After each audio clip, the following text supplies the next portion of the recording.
Good afternoon. My name is Laurie Young, and I have the tremendous honor of moderating this panel on 30 years of CI, What Have We Learned? Joining me on the panel are three of the most experienced and well-versed in competitive intelligence, as well as prolific authors I have ever worked with before. Just to give you a little bit of an idea, my background is I've been doing competitive intelligence for over 30 years, working in the government and the private sector. Currently, I'm the Director of Competitive Intelligence at Lone Star in Texas. Yes, the name is notable. I'm also on the SCIP Board of Advisors, as well as the NDIA chapter board. It is my honor to introduce to you our panelists for the day. Our first panelist is Dr. Craig Fleisher. And I won't read to you his background, but I'll just give you a little bit of a highlight. He is the Vice President of the CI Council. He is the Chief Analytics Officer at Aurora WDC. Spent most of his career as a business professor on several US and international faculties, teaching innovation and research methods. He has co-authored or edited at least 15 books and over 200 papers. My next panelist is Dr. John Prescott. Dr. Prescott is the Thomas O'Brien Chair of Strategy and Professor of Business Administration at the Katz Graduate School of Business, the University of Pittsburgh. He is a former director of the doctoral program as well. His research has focused on early warning processes and competitive intelligence processes. He designed the very first MBA course in competitive intelligence. My final panelist is Kirk Tyson. Kirk is a founding member of the Council of Competitive Intelligence, a charitable organization that is designed to educate and dedicated to supporting practitioners. He's a very well-known industry expert. He owns consulting firm Tyson, Heinz. He's also an author of 9 books on business strategy, competition, and competitive intelligence. He has done many, many seminars, and in his working life, he worked at one time for Anderson Consulting, which is now known as Accenture. So gentlemen, thank you so much for agreeing to do this. We have a poll question for the audience, and the poll question is involving the topic that we're discussing. And the topic is, how has CI changed over the last 30 years? And so we'd like everyone to please vote, and then we're going to have a little discussion about this.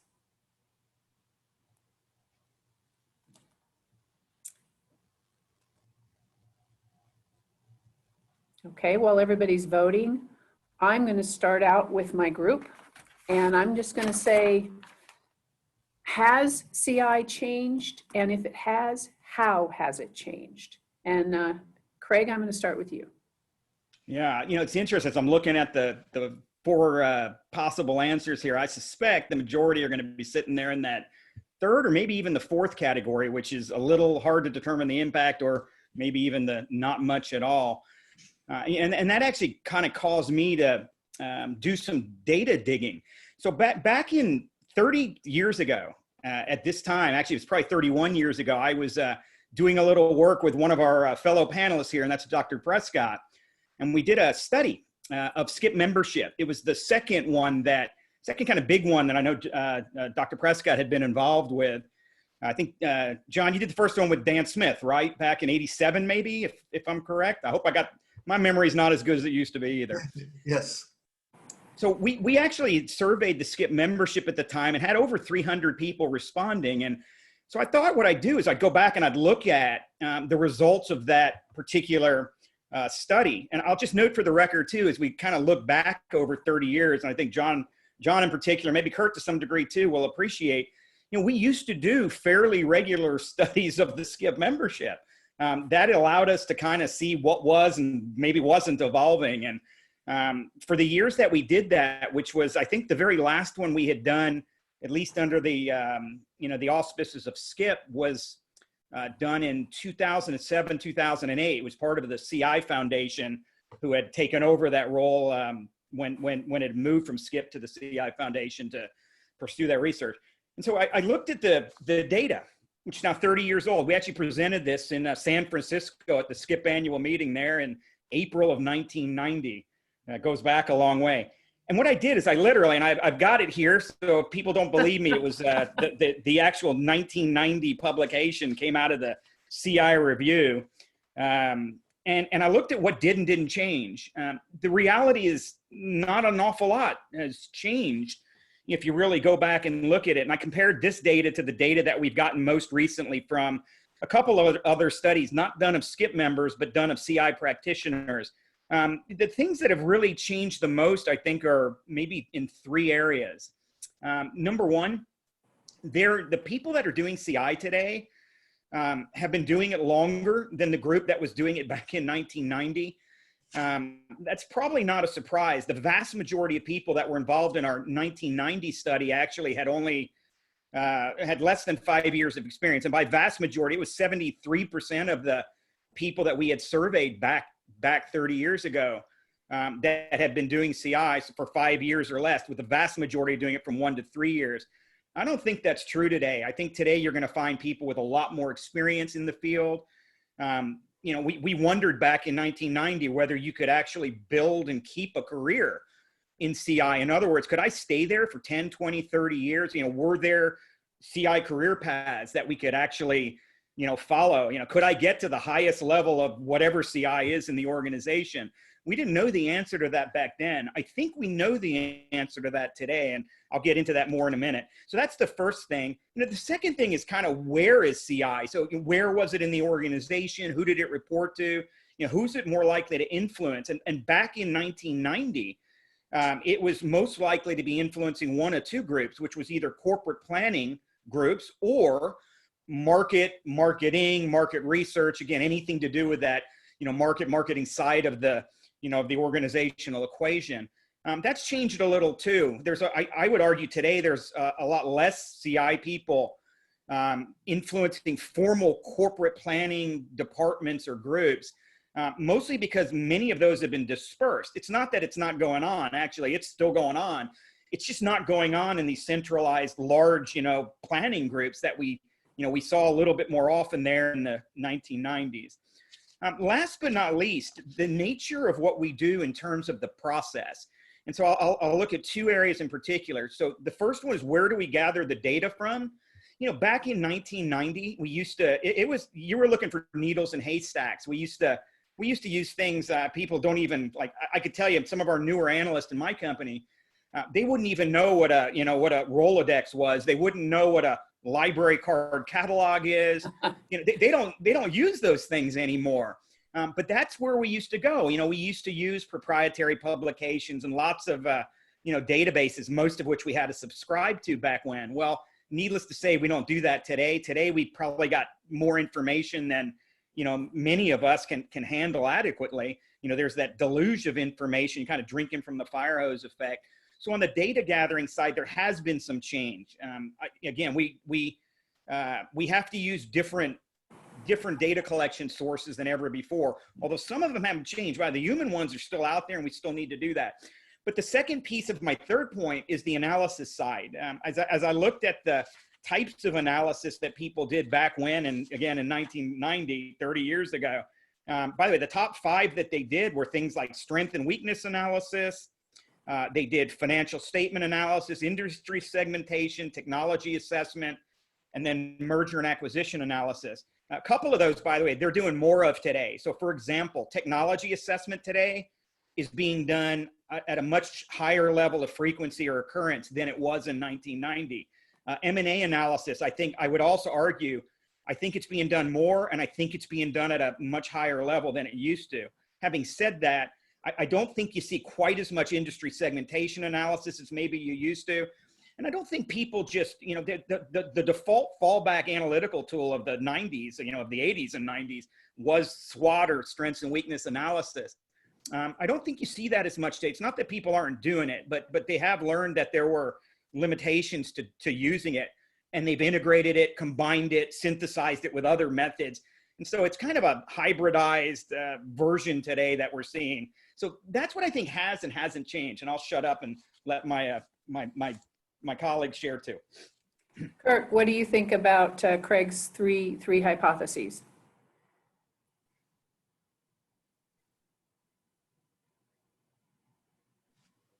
You'll need to unmute, Kirk. Okay. I need a ventriloquist to make me work, I guess. Okay, I think he's making some very good points, and so I think we all come from different perspectives, and so my answers, and I'm sorry I just lost my screen. So in terms of the last point that he made, emphasis on SWOT, and of course there was the Porter Five Forces, and there was the GE business screen and the McKinsey or the GE growth share matrix and the Borg-Warner matrix, and we can go on and on and on, all these matrices back then. But I think the real emphasis back then was really not on the strategic planning side and on the analytical side. And that's why I built my practice starting in 1984 to really focus on strategy and analysis. In the early days, I think people were just scrambling to gather the information. It was a challenge for them to gather information. And as was mentioned, people they weren't in this field for a long time, and so they were really kind of guessing, kind of feeling their way along, and it took a little bit of time to develop the skill. And then 2 or 3 years later, they'd be moving on to another position. So there was a lot of turnover in the old days. I agree that there's less turnover today, but there still is turnover. There's still not enough qualified resources to be doing CI in most companies. And I'm speaking, of course, my client base, which is primarily larger organizations. But I think that is, the trend is in the right direction. There are more and more qualified people out there. We just need to find them. And we need to give them a reason to stay in the field longer term. And I think later on we'll be discussing why there aren't vice presidents of competitive intelligence, et cetera. So I kind of covered one of them there, Laurie, and I don't want to take too much time. Okay, John, before we get your answer, let's see the results of the poll.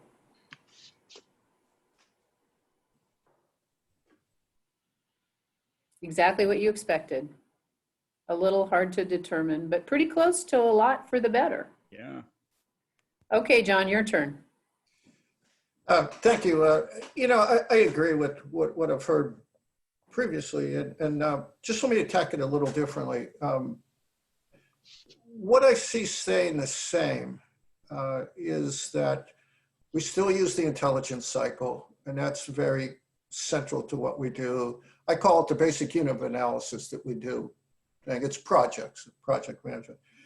We still have challenges with getting the attention of management, the decision maker, or whoever the decision makers might be. And the third thing is there's still the challenges with ethics that we struggle with. Those are things that, to me, very much stayed the same. What has changed is, three things I would say is, one is the there's more analytical tools out there, and there's more data, with social media and those types of things. I'm not sure we've kept up as a group with the analytics part of CI, and we may talk about that later. The second thing that I think that has changed is that we've figured out very much how to manage a CI process. And I think that's really helped, because in the 30 years ago, that was something that so many organizations or units within organizations were struggling with. And I think we know that you tend to set up systems in one of three ways: early warning, strategy formulation, or more tactical orientation, even though you may do a little bit of all of those. We know that and how you set them up. And the third thing I think we've really changed on is, and I think Craig alluded to this, was that we better understand how to use networks, intelligence collectors within the organization. That, I always thought the key differentiator wasn't collection of data per se, but how you organize the network and then drew on those networks for the intelligence. And I think we've got much better at that as well. Okay, so to pull on one of the points, one of the fundamentals of competitive intelligence is Michael Porter, the five forces. And so my question is, and I know there was a sixth added, which is government and public policy, but are there more than 6 forces that now impact our competitive intelligence analysis? Could I jump in? Absolutely, I was going to start with you. Okay. Because there's so much, I think, mistaken understanding of Porter's 5 forces. The government is not at 6 force. The way Porter looks at it, and a lot of us look at it, is it's a factor that can affect the 5 forces.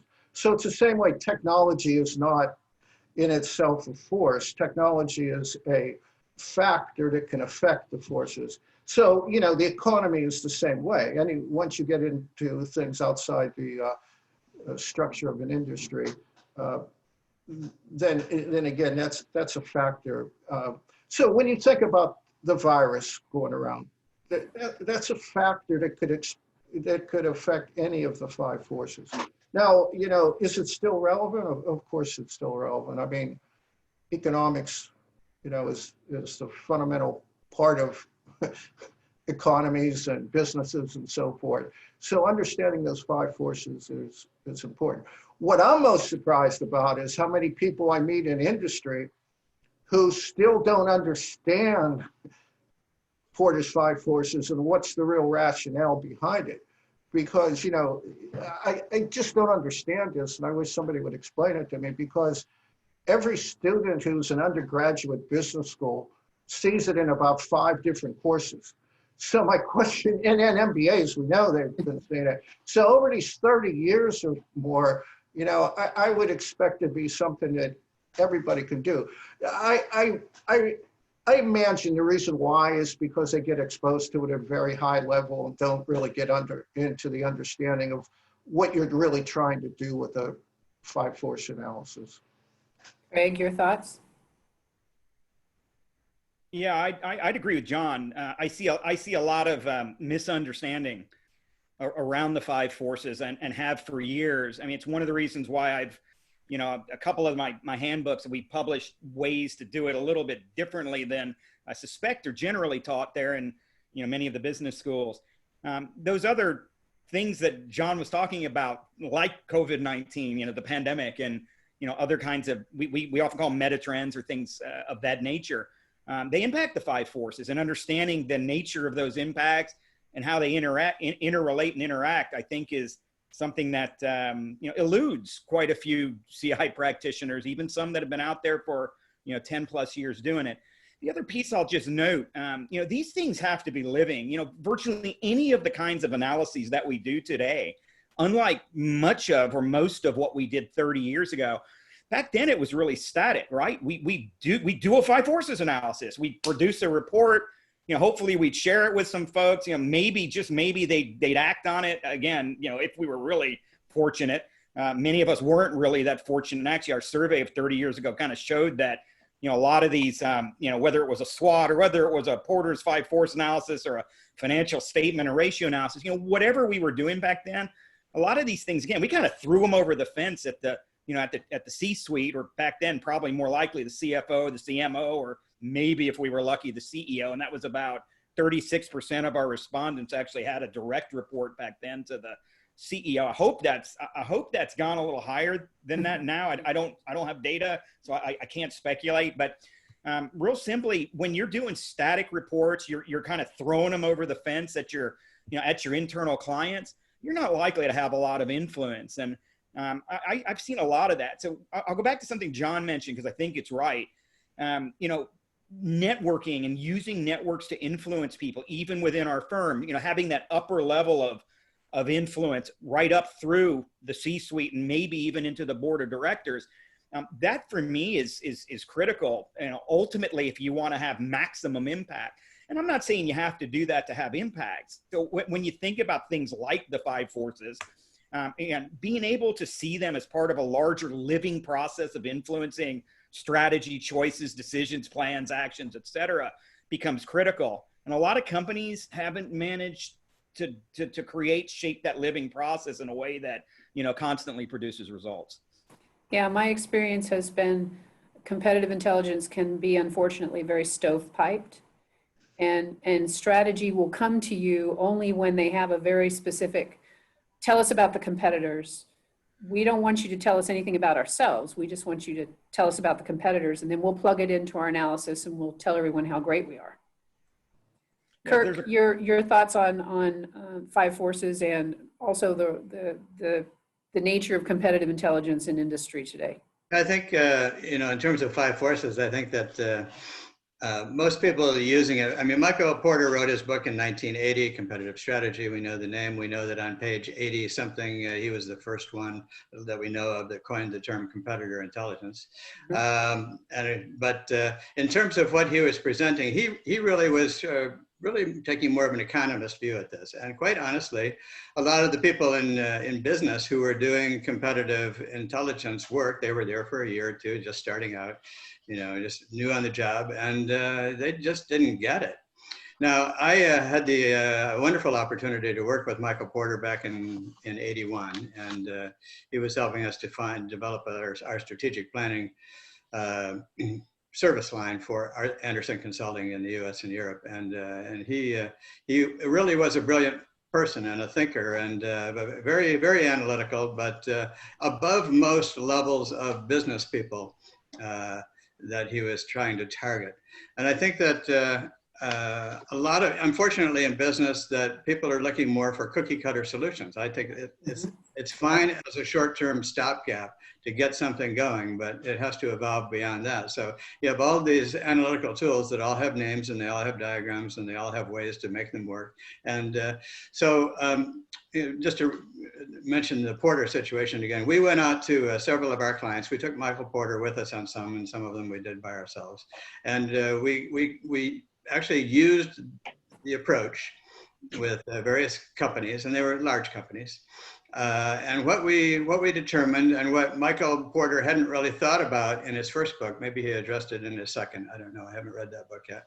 But we determined that the approach just doesn't work for a large company. It works great at the strategic business unit level, or even a product line level, or product group level, or cluster, whatever the name is. But at the top level of the company, as a broad overview for the company and giving something in terms of direction, it doesn't work. So, which is fine. It's a great tool for what it is. I personally still love it. I think it's right that it helps you fashion your mental models of the world, the marketplace that you're operating in, and that has value. And I think if we focus less on crunching the numbers and making it work quantitatively, then I think we're better off. I think that also goes to Craig's point about the importance of networks. So not only do you need a CI professional who's inquisitive, but you need a CI professional who can talk to people. So my next question is, so one of the things that has changed is the ability to gain human intelligence. In 1980, you really could probably pick up the phone and call someone at a company and ask them questions, and they maybe didn't know enough not to give you answers. And in 1980, we didn't have LinkedIn. So you can go out on LinkedIn, basically pick a topic, and you can find somebody who's willing to talk about something they did. So what else has changed about the human intelligence? John, do you want to start with that one? Me? What has changed about it? It's a difficult question for me to answer, but let me try to attack it this way. One of the things that we found in some of the studies we did on human intelligence networks were that firms needed to align their human intelligence network with the way that they did CI. And what I mean by that is some CI efforts do deep dives. And if you have if that's what your primarily is, your human intelligence network has to involve very few people who specifically know what's going on in those deep dives. A lot of other CI programs deal with lots and lots of projects. And that way you have to develop your human intelligence network in a very broad, expansive way. And so, I mean, that's just a little high level explanation of what we're doing. I don't know the answer to your question if it's really changed. I don't see it changing because you're dealing with humans. And I don't think we've changed much in 30 years. Yeah, it's Craig? still improving. I think Oh, the go ahead, only Kirk. thing that's really different is the only thing that I saw that was different was it had a name, Human, Human. which is basically a government term, a CIA term. But that to me is the only thing that changed. The approach is still the same. We still do the same kinds of things. We talk to people, we gather information, we send it up the funnel and have results. Craig, your thoughts? I share some of those views, but I have maybe a slightly different perspective on this as well. One of my colleagues here, Kirk Tyson, has a concept that he talks about in terms of perceptual strategy, and in order to have perceptual, perpetual strategy, you need to have perpetual networks. And so human has become, it's as hard as it's ever been. That I would agree with. I mean, humans are still humans, trying to elicit information, being able to get the right data, the right insights at the right time from the right people, with the right kinds of access. That's hard. It's still hard. And we've got more people today, but what we didn't have back then that we do have now that I think helps us, we've got technology to support us in doing this. And here's where I'm going to go with that. You can get a lot of first person, you can get a lot of human from following social media. You can see people's, Facebook conversations. You can see people's social media, conversations on Twitter. You can almost do this in real time. And you can use technology to capture a lot of that. I mean, it's straight from the horse's mouth. Now, by the way, it doesn't mean there's not mis and disinformation in there, and I'm sure we'll talk about that later. But having said all of that, that's a lot easier to get. It's also the place, those kinds of things, especially with social media, where people are likely to be giving firsthand accounts of things.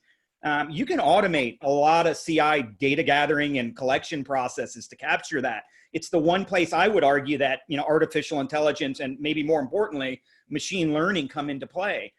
Because again, there is so much of that data out there. And once you figure out how to filter through all that noise, it does become another source that, arguably can help kind of complete that picture that Liam Fahey was talking about in the keynoter. So I do think that's changed. But let me throw one other, just variant on this. I can tell you since the pandemic began, collection, whoa boy, it's changed again. So whereas, before the pandemic, it was easy to call people at their places of work. You could have meetings, you could go to trade conferences, events and shows, et cetera. Well, you can't do that anymore. And today, if you got to do most of this stuff electronically, because you have to do it electronically, people's guards are up. You have to go through a few more steps of, validation and verification. Those companies that were always good, John mentioned earlier in his, in his pre-conference comments, the need for counterintelligence. That's one of the things that I think, again, some companies are really good at. The tech companies, the Googles, the Amazons, the Netflix, those that really, do their best in the information field and try to protect it well, the LinkedIns, the Microsofts, those folks really, again, if you're trying to get human from people in those companies, it's gotten, significantly harder than it used to be. And it wasn't easier back then. For those smaller companies or companies that are maybe not as aware or are not trained in, what to do when you get a strange email or, somebody all of a sudden, jumped into your Zoom meetings, or again, you have events that you're hosting and, people haven't been well trained to share what to share and what not to share. That's really changed the equation again, I think, in the human side because of its, reliance today so heavily on technology. I agree with all three of you. The other thing that I think is very important is to realize, and I think the CI, the counterintelligence point, we make a point to our clients when we send them, when they're out in the industry, when they're at an industry day or when they're talking to people, that everyone can hear what they're saying. So they need to be very, very careful when they're asking a question that they're not giving away too much. So I think the counterintelligence piece is something that's really important and needs to be way more top of mind right now.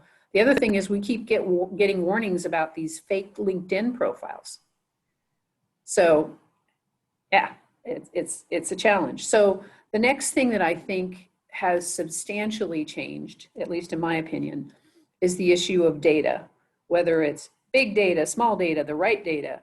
I see the problem is not data itself. The problem is finding the right data and creating insights. And that's why there's been a cottage industry for RSS feeds and data aggregators and all those things. What are your thoughts about that, Kirk?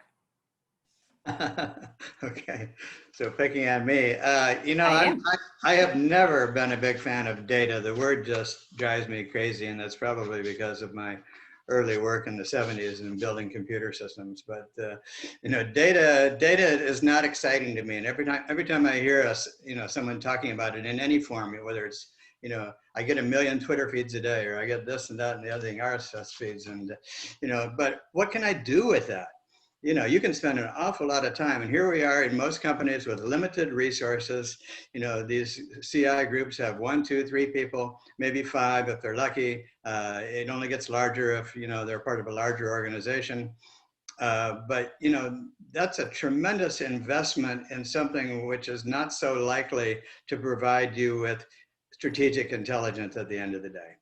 So the challenge is still, looking for information as well as data, and I draw a line between those, but information to me is far more valuable than data, and information is available everywhere. And thank you, Craig, for mentioning it, but yeah, we always would tout in our various materials that it's very important to develop networking within your industry. So networking, we used to break it down into external networking, where you network with your competitors, their customers, suppliers, and you network that way in the market. And then you also create a very detailed network of internal people within your company. So you actually have someone in every individual product market area and every individual functional area, and you have all of them as part of your CI network, and you have all of the things that go along with that kind of process, where you have the telephone number with the action line, call us with your tips. You have an email address with things that are hot news and things that should be followed up on. And it can really be a lot of fun and exciting, particularly for newer people entering CI. And there's actually value that comes out of that, because people aren't just looking at a bunch of data, they're actually talking to people, and you gain more insight as you talk more. That's just all. That's what it is. Yeah. Craig?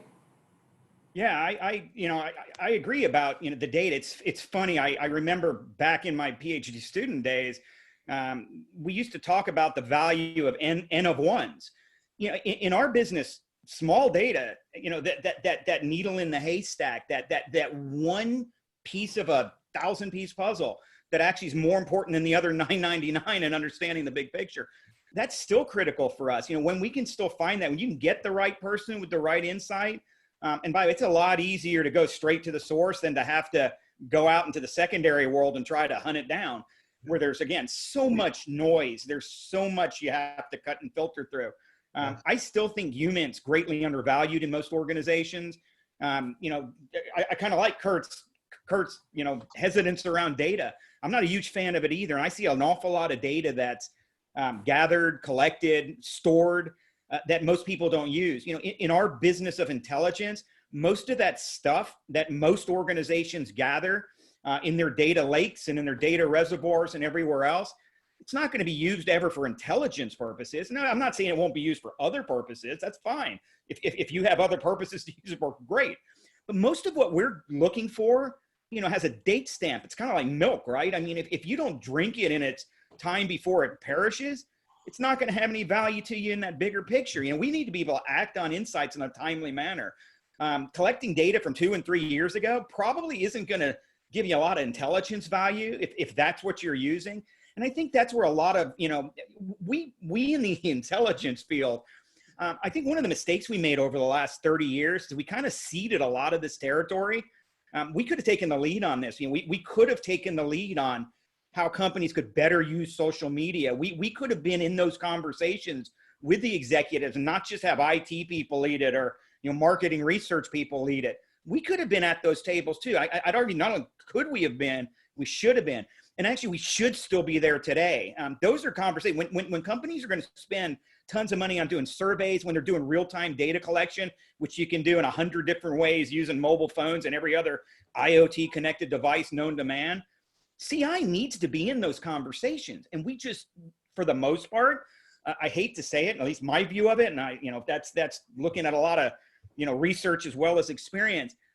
We're not in enough of those conversations. And I think that's problematic. And therefore the intelligence value of data has mostly been overlooked by a lot of companies that have CI units. John? Yeah, let me build on something that Craig has said. Let's assume that we're talking about information or intelligence and data, going up that chain. But one of the problems that I think that we've had relates to data is that we don't tend to make it emotional. And we're at a disadvantage to marketing, for example, everything is affective, emotional. And so they get attention. And it's immediate attention because it's customers. That's who marketing deals with. And so one is, I don't think we've done maybe we haven't done a good enough job of bringing it to what it means for explicitly what it means for a person to get it emotional. The second part is some of the favorite research that I've done is on information flows. And that is, once you have that information or data intelligence, why does it flow or not flow to the people that need it on a timely basis? And I think that research was, to me, always very good, because you can have the data, but if it doesn't flow to the people who need it on a timely basis, it's never going to be part of the decision-making process. And I think that's a big point that we keep on missing, is that flow and why it flows or doesn't flow well. I also think one of the big challenges is you can have the information or the data and you can flow it to people that need to see it, but you can't make them read it. That's right. And their inboxes are so full anyway. How do you make what you have to say stand out so that they'll pay attention to you? Emotions. Hey, Laurie, Network, right? Laurie, can I add to that then? So one of the ways you make them pay attention to it, I'd argue that's our responsibility as an analyst to compel them to act on the insights we provide. So the thing that I found works really well, and I've been emphasizing this really in our own work probably for the last 10 to 15 years, you got to involve the people in it. If they're involved in it. So if you're doing an analytical exercise, don't do the Lone Ranger routine where you're sitting behind the tube and you're crunching all the numbers. Get your people involved. For example, get them involved in a scenario analysis exercise. Make sure there are executives. Oh, by the way, some of your clients, some of the people that are going to act on it, they need to be part of that. Maybe they act as a judge in it. Maybe you have them, lead a team in that. Maybe you have them deal with one particular scenario. But by involving a lot more people in the CI process, and especially in the analytical elements of that process, you not only bring in, more diverse perspectives, you bring in information that otherwise would never have flowed into the process. Nobody's going to act on it. And last but not least, when you have executives involved in CI analytical processes, those executives have skin in the game. Since their own opinions were already, or at least should be to some degree, reflected in it. Hopefully not so much so that they, it's the hippo thing that Liam was talking about. You don't want them influencing so much that, that the real perspective, the truth doesn't actually get surfaced. But having said that, when their involvement and they have skin in the game, and they know that, their own underlings and their own reports and their peers have also been part of that process, they're far more likely to be committed to acting on it. And so I find any way we can collaborate analytically, I kind of call it social collaborative analytics. It's far more likely to generate action out of intelligence products. Let me ask you a question following up on that. Do you believe that the situation has improved in terms of the ability to get broader involvement in the process in the bigger companies now, with the awareness of what competitive intelligence is a little bit more across industry? I'll start on that. I don't. I really don't. I hate to say this. There are more voices that are trying to get the ear of your C-suites and of your board of directors. There's more voices than ever before. Sometimes those voices include CI, sometimes they don't. I don't think it's any easier to get the ear of people unless you involve them in your processes. And the only way you can involve them in your processes is that they know that there's some important reasons. They have to see results, which is one of the reasons why you got to start with some low-hanging fruit. You got to start on some of the tactical stuff that's, that's not black box CI, kind of magical mystery tour analytics. You don't want that. You want to involve them in win-loss analyses. You want to involve them in a nice scenario discussion. You want to do an alternate futures kind of exercise with them in it, so they can actually participate in, commit to, and understand the actionability of the results. And we always talk about intelligence has to be actionable by definition, and I'd agree with that. But getting them involved, their time is still precious. It takes time to build trust with our executives. CI people. I remember a study that we had back. It was probably 20 years ago. I had one of my books. I had one of my student groups do this study, and it said on average it took about 6 to 7 years. Again, this was back in late 90s, early 2000s. It took about 6 to 7 years for an intelligence professional to develop kind of G2 or kind of trusted lieutenant levels of a relationship with an executive, so that those executives they'd go to them first. They'd ask them for their advice. They'd want the insight. They would involve them at the table in the conversations. But it took 6 or 7 years back then. Now, it may not be that long anymore. Maybe it's a little shorter. But here's what my counter to that is, how many executives in CI work with a senior client for 6 or 7 years? I don't know a lot of those. And for those of us obviously I'm in the professional services side of the business, how many of our companies have clients, the same client with the same kinds of reporting people for 6 and 7 years? I'd argue it's probably not a lot. Again, I can't speak for others. That would be unusual, I would find, at least from my experience. So it takes time to develop trust. And many of our executives, they don't have the time. They won't give the time. They're too busy outrunning their own mistakes, to sit there to, develop a value trusting relationship with their CI team. Kirk, do you agree with Craig? I agree with everything that Craig is saying. John, how about you? Yeah, certainly.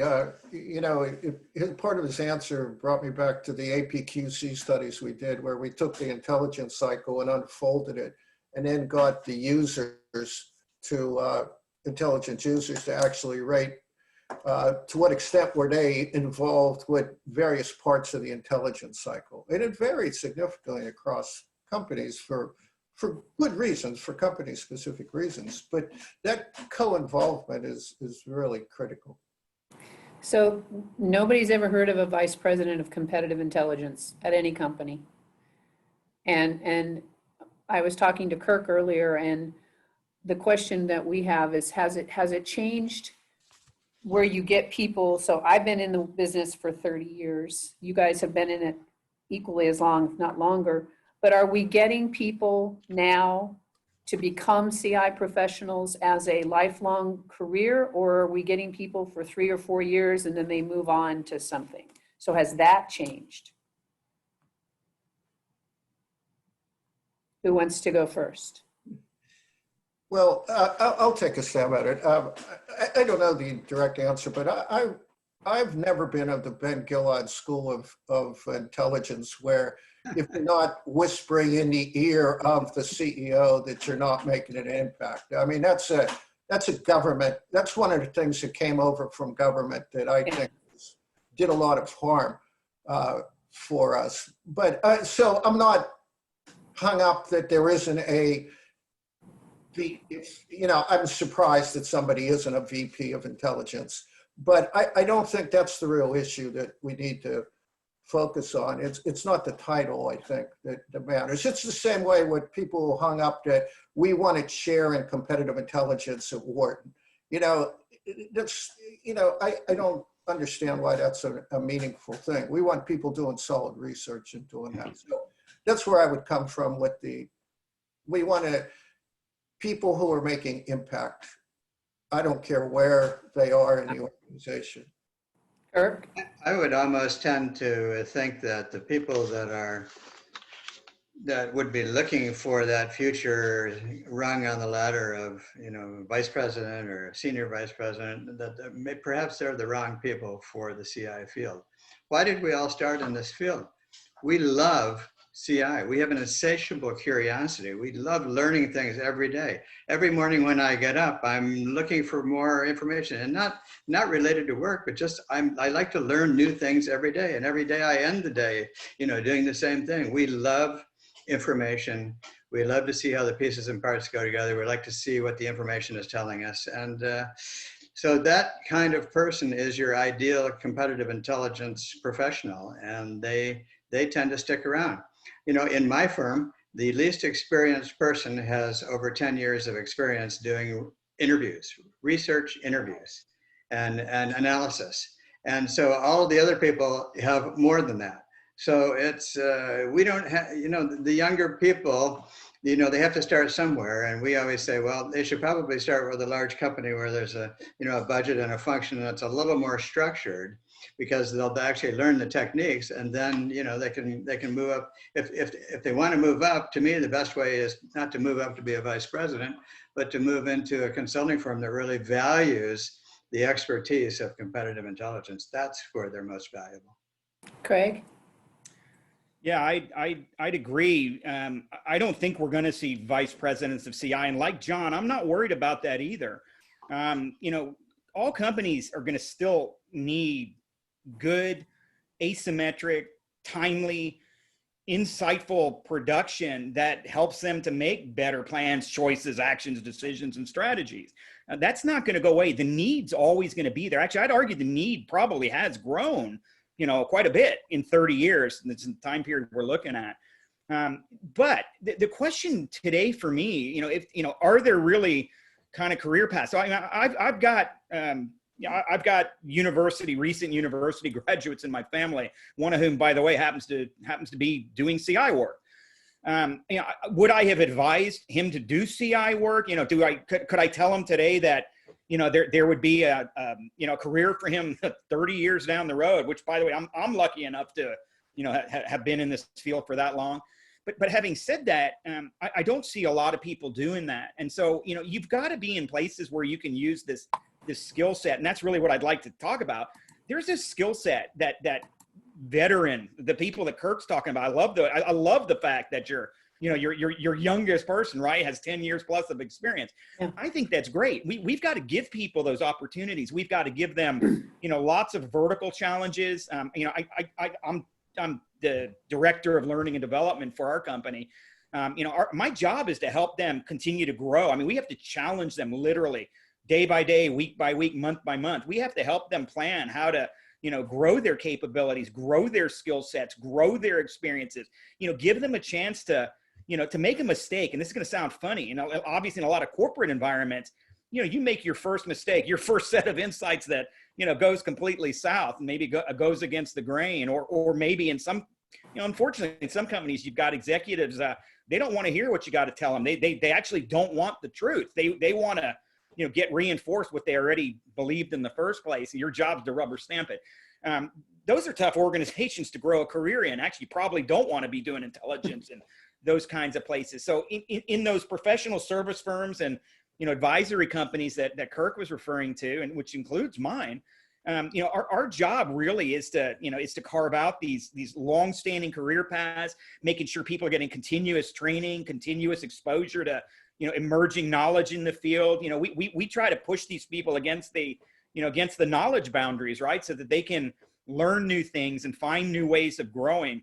And I'll just make one practical point. So within the last probably 6 months since the pandemic started, I've made it a really kind of active responsibility in our company to get people enrolled in a lot of these new online kind of skill pathing initiatives. So for those of you who are familiar with this, companies like Amazon, companies like Google, companies like Microsoft, all of them are offering online curricula, very, very sophisticated, rigorous, relevant kinds of course content that'll provide skills in things like data analysis, project management, data organization, taxonomical development, all of these kinds of things that some of which are going to have great relevance to folks in our field. You can go on, you can spend 20 to 30 to 40 hours doing that. There are checkpoints, there are exams, and you go through these things. Most of these, by the way, at least for now during the pandemic, you can do these for free. And you can get these badges that show that you have some capability that you've earned by having gone through that. So for me, that's a great compliment to a lot of the real on the world day-to-day kinds of CI skills that they're going to be getting doing client work. And I strongly encourage our folks to do that. It's the only way to stay in this field for a long time, or to move out of this field into a line position where you might be making those decisions. You might actually be moving up into those VP positions because you're not going to do it in CI. So I'm going to give a shout out to Mercyhurst in Erie, Pennsylvania, because I have worked with interns from Mercyhurst, and I have an analyst who's from Mercyhurst. And that program is fantastic for training analysts. And I wish there were more. I'm hoping over time there are more, although I'm seeing more of an emphasis on data analysis rather than the kind of analysis that's coming out of Mercyhurst. So turning to a different topic, one thing that I do think has fundamentally changed is the tools and technologies that are now available for competitive intelligence processes. I'll mention artificial intelligence, I'll mention machine learning, I'll mention something that's not even a technology, but it's now a process, is crowdsourcing. These are brand new. What do you think about these? John, you want to start? Sure. I think they're all real valuable, and they're great sources or techniques for doing that. One thing that I think is that we probably need to change the question. The way I often, not your question, but the way I often hear these things is that, how can CI add to AI tools and techniques? That's the way I would frame these things. And because if you get into AI or machine learning and so forth like that, that's a whole different skill set. Mm-hmm. And it's a great skill set, but it's one that some people may not have. So the question is whether you want to build that skill set or be somebody who can partner with people who have that skill set, and then provide a CI focus to that. Well, do people even understand what AI means with relation to competitive intelligence? I'm not sure that most people even understand what AI is. It magically has changed over the last couple of years.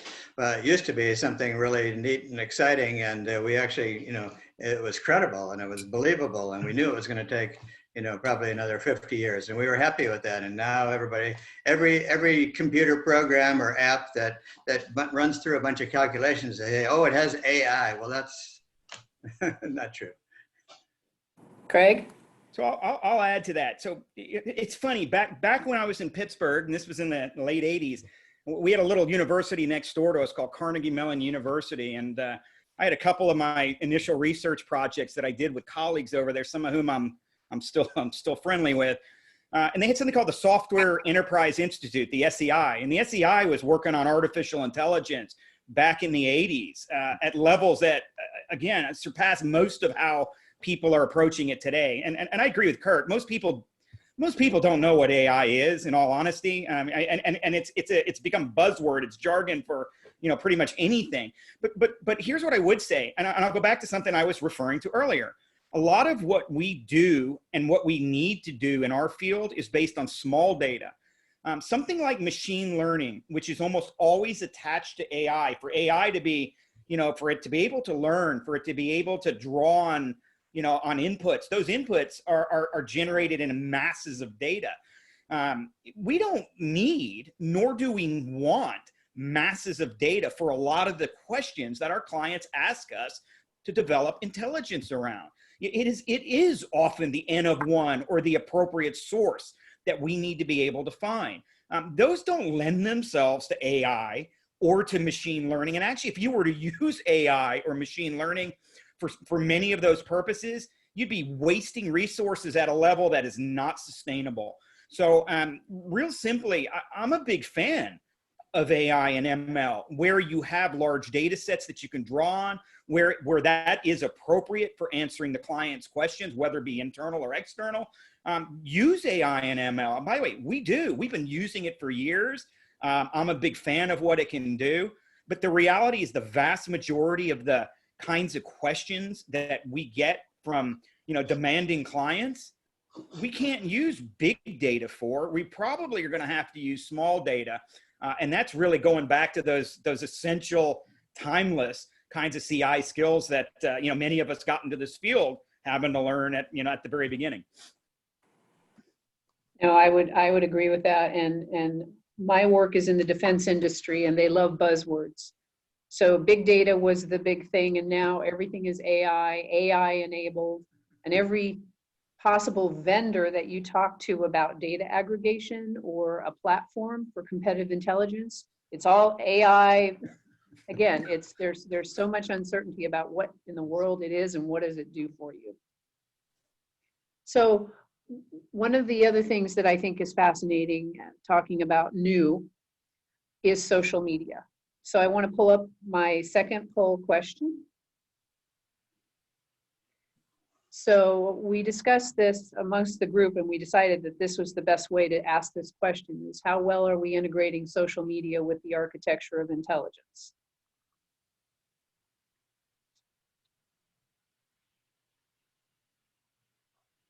And I would have to say, from my own personal experience, I'm still trying to figure out how to utilize social media for my competitive intelligence and my analysis. John, I'll let you start on this one. Me? Okay. I got to get the poll question out of the way here. Okay. Again, I think social media is, well, it's good, although I have to admit, I don't play much time on social media because I don't like the fact that there's no filter on social media. And so you have to deal with all the, anybody can say anything, and then you have to figure out how to deal with that. But I still go back to, for me, it's the question that you're trying to solve or address. And then does social media help you with that? So one of my students a few years ago did her PhD on social media in the automobile industry, and does it affect their stock price? And we did find that it did affect their stock price, both positive and negative, depending on the sentiments that were coming out of these. We're using Twitter feeds to look at that. So that's my take on it. It's, can it help you answer the intelligence question that you're posed with? And if it is, then what do you do with it? But I'm not the expert on social media. I just don't, for example, I don't have a Facebook stuff because people can find me too easy. And then Craig? So social media is important, I think, in our business. But I agree with John. It's only important to the extent that we can use it to answer the questions that we're being asked as CI pros to provide kinds of insights that our clients are looking for. But let me throw again a couple of different perspectives out. Now, by the way, I'm going to throw a plug in too, if I might. One of the sessions this afternoon, I'm moderating the one late afternoon. It's going to look at the next 30 years. And one of our presenters on that is Luis Madura out of Portugal, and somebody that pretty much coined the phrase SMIT, which is social media intelligence, another one of the INTs. We're going to talk more about that at that time. But I do think social media is important. Number one, it is underutilized, I think, in CI in general. At least it has been. By the way, there are some leading, especially professional services firms and software folks in our space that honestly do a really, really good job at it. Have made a business for it, and frankly have loyal clients that value that. Having said that, most of us in the CI field, especially those of us that are in corporate or working on the consultancy side, we're not the leaders in this. We never have been. I think I mentioned earlier, I thought we could have and probably should have taken a place at the table earlier on. one of the places, and I'll go back to counterintelligence on this one. We get some of the stuff that people leave in social media uncovered and just out there and exposed that really should never ever have been left out there like that. It's scary, actually. It's really scary. Again, do a good search of LinkedIn. You're going to find stuff on competitors and stuff you probably, your competitors and some of the executives in your competitors don't know that's out there. That's left by, loose lips sink ships, left by employees that haven't been properly trained, don't have the right kinds of, code of conduct guidelines in their companies. People leave this stuff out there. And by the way, disaffected employees, by the way, are one of the best sources of all for this. We're seeing a lot of this right now. If your company's treating people bad during this pandemic, it's all over social media. And if you want to find vulnerabilities, you want to find weaknesses, you want to be able to exploit fragilities, there's no shortage of ways to do that using social media. The other side to that is, and going back to kind of John's student's PhD project, listen, a lot of companies are their own worst enemies when it comes to social media. By the way, you want to cause a crisis, you want to drop the value of your stock. Just look at Elon Musk. One or two bad comments, and boom. It's really bad. You get hacked today, that's going to be all over social media. Zoom was down yesterday morning, for some of you may know, and I happen to have my wife is a high school science teacher. If Zoom goes down right now, there's a lot of unhappy people that want it fixed yesterday. It's become kind of something that needs to be regulated by the government, right? Remember these? We used to have things called monopolies. Well, we might again if this continues and they can't kind of mind their own business right. So I think it's really important. I think we need to do better at it. I do think some of our colleagues, some of our peers, and some of the organizations out there are doing better than others. I think in general, the answer is negative to the poll question.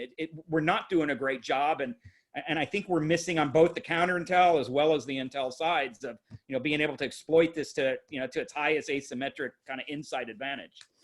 So before I turn to Kirk on this one, I'll give you an example. A couple of years ago, we were working for a client, and they were in a big airplane platform competition, and their platform had not been made public. Through social media and the conversations that engineers were having, we were able to design their plane and got almost every detail right except for one small detail. And the point was, if we could do that, their competitors could do that. Kirk, your thoughts? I'm like John. I think I'm not a big fan of social media. However, I routinely use LinkedIn. I think LinkedIn is excellent and probably the best of what's out there. And I think it's probably because it's more business oriented. We have other people on our staff who do look at the other social media, but I don't have the patience for it. It's a lot of it's exciting, I guess, if you like. I suppose if you are a natural person who likes to gossip and listen to other people gossip, it's a good source of information. I think with disinformation, misinformation, and now our favorite, fake news, people have to be even better critical analysts and critical thinkers. They have to question everything and not take it at face value. So always a sensitive topic, but I think it's worth discussing before I think we're coming to the end where we're going to do some Q&A. Has the awareness and adherence to ethics changed in the last 30 years? Are you picking on someone? You can start. Okay. I think that the need for ethics was evident very early on in the 80s, and I know that it was a topic of conversation at our original SCIP meeting in 1986. And I know that in the early days there were different forms of ethics developed. One form was what I call the short form, and it was usually not more than 5 or 6 paragraphs, and something that worked well on a website. And SCIP, of course, had that as their first ethics guidelines on their website. And from there, it expanded. People thought of new ideas and things to expand it with. And I think that corporate America really did the number on ethics. They came up with these unbelievable ethics guidelines, which that were developed by people who didn't really understand what competitive intelligence was, and there were lawyers on the committee, and of course that's always a formula for bad things. But basically, what my problem was, I loved the fact that the people were really studying how best to write and write guidelines for ethics. And we, in fact, in some of our materials, we actually put out samples of ethical guidelines that companies could use and use as a starting point, as a template to build their own. But I think where it went off the rails, and I haven't looked at it for a while, but it seemed to go off the rails when there were companies that prohibited their employees from talking to anyone. And those companies said, well, you can't talk to competitors, you can't talk to suppliers, you can't talk to customers, you can't talk to anybody. And I thought, oh my goodness, CI is dead. We can't talk to anybody. So, we worked very hard to influence primarily corporate law groups. These 4 and 5 and 6 page ethical guidelines, they really needed a little sharpening of the pencil. And so we worked hard on that, and we got several companies to change. But literally, we had at least 6 or 8 large companies that had just developed ethical guidelines, which just wouldn't work in practice. The other thing is we determined that it was very important to educate people in the organization on ethics, and that really needed to be done ideally multiple times a year, because everyone has a short memory when it comes to interesting subjects like ethics. And so we always recommended at least twice a year, if not 4 times a year, because anybody who's trying to poke into the corporation and trying to gather information, they know that everyone's forgotten in 6 months, and so they'll be trying to get into your company to get information. So anyway, those are just some initial thoughts that I had on this, and it's something that we need to do, and we need to continually look at in the profession. And I know that the Council of CI Fellows is working toward developing a new ideal set of ethics guidelines. Greg, you're nodding along. Yeah, I'm going to go right back to my 1990 data that I started with, and I'll give you the data. Back then, we asked, how many of our respondents' organizations had a formal code of ethics for all employees? That was at the time it was 82%. When we asked that same question of how many of your organizations actually had a formal code of CI ethics, it was 30%. Terrible. So even though there was a formal code of conduct of ethics organization wide, when it came to CI stuff and CI practices and what CI people did, only a third of the organizations had that. Now I think that's changed, by the way. I'm pretty sure. Again, I don't have the data. If someone has it, please share it with us. I'd love to see it. But I think there's a lot more of those out there today. I mean, I know many of our clients, they do have that.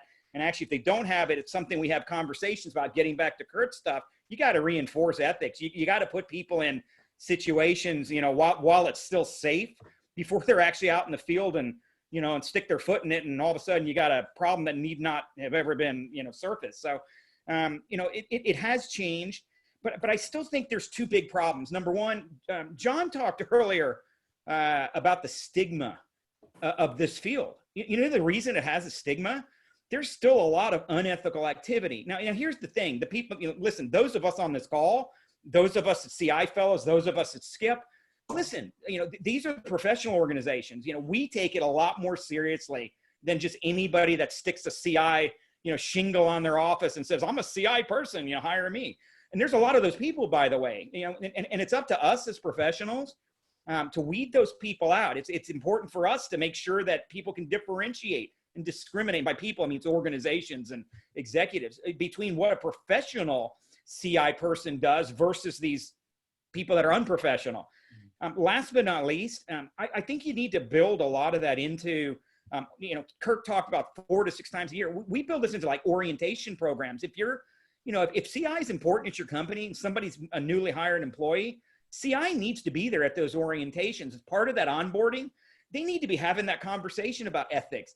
you'd be amazed. And by the way, both the counterintelligence side, obviously, please don't give away don't give away the pearls that we should not be giving away. You don't want to be giving away proprietary, strategy and plan stuff. Your example, by the way, is I've seen a few of those myself, Laurie. It's scary, and it happens more often than I suspect some of us know. But the piece of this is bring them on an onboarding. It needs to be constantly reinforced. And last but not least, the biggest problem in CI ethics today is the same one that it was 30 years ago, and that's misrepresentation. We continue to have people out there misrepresenting themselves or their organizations or their purposes in ways that cross that gray line of ethics into black and white unethical activities. And until we can get beyond that, and here again, I don't think it's the people on this call that need to worry about it. It's not people on this, on this summit that need to worry about it. It's all the other folks out there that, again, a few bad apples ruin it for the whole barrel, and we're in that barrel with them. John? Yeah, let me just add three things to that. One is, unless there's an enforcement mechanism, having ethics is meaningless. And Skip and the council has never dealt with an enforcement mechanism. And so I think it's silly. Now, the government has an enforcement mechanism, and some firms have an enforcement mechanism, but that's key. Second thing is that these guidelines and books and stuff, that there's a great case that I used to teach with United Technologies, and they put in all these these restrictions and this and that. And all it did was confuse everybody. And so what it had was a real negative effect. People were still collecting information one way or another, but they weren't sharing it. And that's a big part of what happens when these guidelines are put on. The third point I would have is that I was trying to see if I could find this, but if you're going to have a code of conduct and ethics, it has to be based on simple principles. And one of the ones that Craig mentioned was misrepresentation. Everybody understands if you say, okay, here's 4 principles, and that's basically what I was looking for, these 4 principles. Misrepresentation is one of them. Unsolicited intelligence is another one. If you have principles of what to do in those situations, that's what people in the organization need, not these big guidebooks and so forth that we put together. So I got so caught up in the conversation, I neglected to show everybody the poll results on the social media poll. So before we go to Q&A, I want to, okay. Making progress, though there's room for improvement. That's good. Okay. They seem to agree with the panel, I think. So we're going to go to Q&A now, and there are a lot of questions, as well as a lot of shout outs to panelists. One of the questions from Luis Mitchell, sorry. What's the average age of people who enter the CI profession, and do we have statistics for how long they stay in the profession?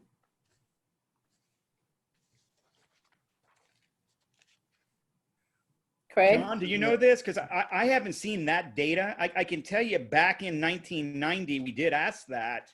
Back then, by the way, the average age of people was in the early 30s. I think it was 32. I apologize. I just lost that actual question. As to how long they stay, it's not very long. Again, the average tenure back in 1990 when we did this, the average tenure was 4 years. I don't think it's all that different today. I don't think either one of them is all that different. Here again, I don't have the data, and I'm speculating here based on my observations and experience. But I'd be curious. And actually, if there has been folks that have done that data, done that research, please let us know. Yeah, absolutely. I don't think there is any data on that because I know we've been looking at it from time to time. But I'm going to hazard a guess that an average really isn't going to tell you much, because you have people that are 20 years old and starting in CI, and you have people that are 40 years old and starting in CI. So you say, oh, the average age is 30. I'm not sure that tells me much. So I think, yeah, it would be a good study to do. So, one of the things that I always looked at was what's the average age of the people attending the SCIP conferences? And over the years, we saw it going down. Right. So again, I don't know if Skip has this, but they probably have that data in their databases. I mean, we used to have that type of thing. You could do it, but I'm just noted. Kirk's right. We don't want to deal with averages because of the skewness of Right. the age groups. But I've seen it. The average, at least they look younger. Maybe that's just because I'm getting old. That's the bias of us getting older, right? Yeah. Okay, we have a question from, Laurie, go ahead, Kirk. The first person with the question had a second question, and I think it was, how long do people tend to stay in the profession? I think that was it. Yes, that's the second part. So I think, and it was, as was mentioned earlier, that has changed a little bit. And so we thought, well, people were tended to be staying less time in the early days, and they're staying a little bit longer now. And but I don't think it's a big gap. It's not like it was, a year back in the 1980s, and now it's 5 years. I still think that the vast majority of people, I would hazard a guess, and it's strictly anecdotal, I would say that 3/4 of the people, are gone from that position within 5 years. Okay, we have another question from Rostik Hursky. Can you comment on whether CI becoming more global recently, meaning outside of the US, has impacted the practice in the last 30 years? And he means countries outside of the US utilizing and applying competitive intelligence. Craig, you nodded first. I'll try. And I hope Rostik's an old friend of mine, and he'll be on our panel later, by the way, plug for this afternoon's session, but looking at foresight. If he's asking about countries using it, as opposed to individuals in countries using it, I'm gonna answer this differently. There are countries out there that have long used intelligence. Now, not necessarily competitive intelligence, i.e. supporting business and commercial interest. Yes, there are some of those too who do it very well and did it very well 30 years ago, still do it very well today. There are more countries using it. But if you're talking about kind of individuals and countries, are we seeing kind of a growth of, professional development or CI development within certain countries? I mean, the answer is yes, we are. I especially see this out in Asia for what it's worth. I do, I still, at least up until the pandemic, I was traveling probably 30, 40 countries on an annual basis. And we definitely see places like Korea, China goes without saying, Indonesia, those kinds of places have definitely improved their basic level of CI competence, I'd argue, over the years. They've improved upon it. And I'll use another, I love John's reference to the skip data as being a proxy for whether we're seeing younger people. If you look at the number of meetings and conferences being held on CI specific topics in some of these other countries, and some of these, oh, by the way, are being done via webinars as well. I'm seeing a lot more webinars. The frequency of those in these other countries has increased, I'd argue, over the last 5 to 10 years relative to what it had been in the Y2K kind of decade. So yes, Rostik, I do think there's been changes. I do think some countries are taking it more seriously. I think some of those countries actually had some precursor kinds of variables like a culture that values sharing, i.e., the Koretsus or the Chinese, their ability to share and learn how to do that as literally as elementary school students and things like that, where some of those techniques are valued within their socio-political milieu. Those are important and they help, and I do think you're going to see some growth there. It's actually, I'd argue, it's disappointing to see that we haven't had that same level of growth or progress over here in North America. Maybe someone will argue that with me. John? Yes, so even back 25, 30 years or more, there was interesting things going on. China was doing it back there very heavily in the technology area, because I was over there with some of these academies that they had. And Japan was very different because Japan, it was really funny. They didn't have a word for intelligence, competitive intelligence, because the best I could figure out was because businesses are so intertwined with their everyday living that it just didn't make sense to decouple them the way that we decouple things here in the States. Korea, obviously, we did a lot of work with Samsung before Samsung was a household name, and they were doing intelligence all along. So I think there's the very short answer is yes, there's much more of it going on today, but it's the big companies. Yeah. Okay, so looking, Kirk? I spent most of my life outside the country in the 80s and the 90s. And so since I curtailed that quite a bit in this century due to a marriage to someone I wanted to stay married to, I don't have anything current to add to this. Okay, so I'm seeing on a lot of questions our discussion of the role of CI, the awareness of CI, the C-suite, seat at the table. So Sina Sharp is asking, how do we get more senior executives aware of CI and its value? My company has worked with Fortune 500 companies as well as smaller ones, and they rarely know that such benefit exists. And when they learn about it, they have difficulty thinking of it as different from a research marketing research until they start working with us. Craig? Well, that's funny that Sina obviously has an illustrious career in this field, and I know what she's saying. We could have said that same thing probably 20 or 30 years ago. I'm not sure it's changed a lot. That's the unfortunate thing. So I'll give you a couple of things. Number one, we had talked about, and we actually had a couple skip conferences back in the late 90s that were focused on, sharing these success case studies. And, we'd bring up a CEO or two, John Pepper at P&G, and we had a number of CEOs that we had a CEO series. John, I used this in some of my courses back in the late 90s and early 2000s. Kind of CEOs talk about CI successes. We didn't have a lot of those, by the way. We had a few of those, and that's about all we had. If they have a few case studies, and it can be on either side, by the way, it could either be a great success or a great failure that by the way, because CI wasn't present, because the CI capabilities weren't there at the company, and they completely missed something, they completely got burned and failed because of a lack of CI. Being able to publicize those, I think, is critical. It's one of the ways of getting that seat.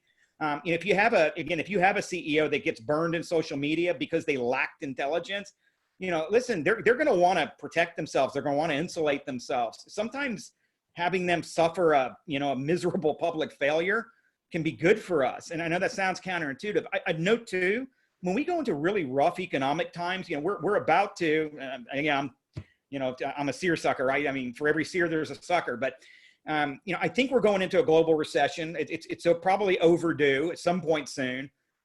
CI is going to actually become more important, not less, as companies are looking for new avenues of growth, as they're looking to find ways of, boosting the output of their innovation and R&D kinds of investments, as they're looking more at M&A as a strategic play to grow their value. Intelligence becomes more important in those contexts. So, even though the funny thing is in corporate, you'll see there's a lag effect. So, as we start to see layoffs, of course, CI is usually one of the earlier ones to go, right? It's, in some companies, it's viewed as overhead.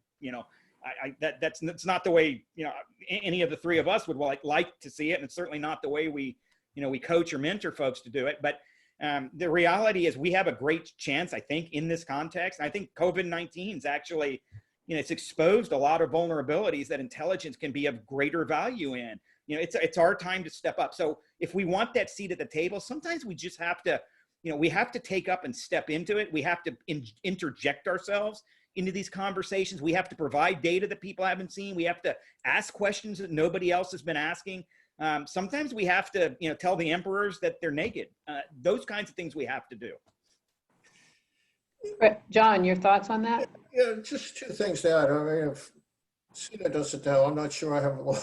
I could a lot, but one of the things that we found in the APQC studies was that CI functions tended to get started when stuff hit the fan. And it was a real opportunity. Whether companies made the best out of that opportunity was a different question, but it seemed that was the primary mover of these things. The other thing that we struggle with, and we struggle with this in academics as well, is that CI is equated with, going back to Kirk's concern with data collection. And as long as we still have that amongst either executives, okay, you're going to go out and collect data. As long as you have that perception that CI equals data collection, and academics, they view that very much like that way. It's very it's troublesome to get traction. So this is a perfect last question for everyone, and then I'll let everyone have a final thought. So Brad Ashton is asking, for any speaker, can you briefly share a good example of a successful CI case and what made it successful? Kirk, I'm going to ask you to start that. I don't think we have enough time for that, but at least my examples, I don't have enough time. Brad, Okay. Brad, let's do that in another webinar sometime. What do you say? Okay. John or Craig? I can give you a quick one, I think. This is in the electric utility business that they were being forced, one of the large companies we all know, was being forced to do strategic, what was being called, I think at the time, strategic utilization of electricity. But anyways, one of the things that what we found very simply that made it work was to show the CEO that using graphs, this is what would happen to your revenues with the strategic use of intelligence, which means they were trying to put things into buildings in that way to cut down the amount of electric use. This is what would happen, and this would be the gap that you would have. And so that was really drove that simple little chart drove the whole company to say, okay, how are we going to approach this whole notion of strategic use of electricity? Craig, do you have a brief example? The quickest one I can give is just, it's come out of a number of the competitive simulations that we've run, where we've had some counterintuitive findings literally surface itself right in the middle of the conversations. One of the teams would come out with a very innovative kind of view on a perspective around the client's kind of central intelligence question that completely changed the mental models. I'll go back to Liam Fahey of the companies. And in those cases, and I can think of, again, a handful of these where, literally in the middle of an exercise, people's mental models got changed. It was changing the culture for the better. So the way I would have referred to that, and at our place, we often talk in terms of 4 sets. You've got mindsets, skill sets, tool sets, and data sets. If you can change the mindset first, and when CI changes that mindset, the best case examples I give to answer Dr. Ashton's questions are all ones where by being involved in a CI activity, the mindset of the company, its mental models, its ability to surface its assumptions that it hadn't done before, got changed literally in the midst of doing a CI analytical exercise. Okay, so we're almost at the end. I want to thank my panelists for tremendous participation, sharing your insights, your experience. I think this has been very, very valuable. What I want to do is tell people that there is more to come this afternoon, and I truly appreciate this opportunity, and I hope you have a wonderful day, and I believe there's a break and then on to the next panel.